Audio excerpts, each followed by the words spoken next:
আজকে আপনি দেখেন শহরগুলোতে, দেখেন প্রতিবেশী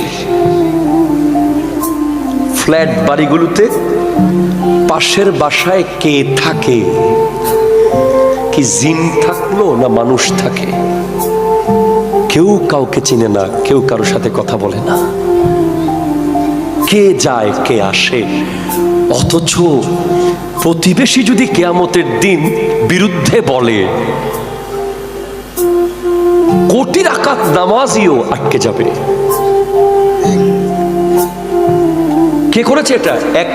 এক ঘরে হয়ে যাওয়া, নিজের খানা নিজে খাওয়া, কাউকে না দেওয়া, ইভেন বাপ মাকে পর্যন্ত বলা যে তোমার ইনকাম তুমি, আমার ইনকাম আমি। এটা মুসলমানের কালচার না, এটা ডিরেক্ট নাসারাদের কালচার।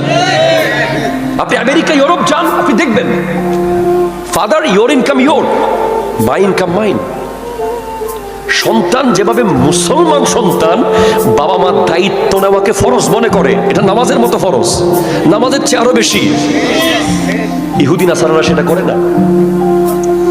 শেষ সময়ে গিয়ে দেখবেন যে অনেক বড় বড় বাসভবনে বাপ মরে পচে পড়ে আছে, বেডরুমে কোনো খবর নাই।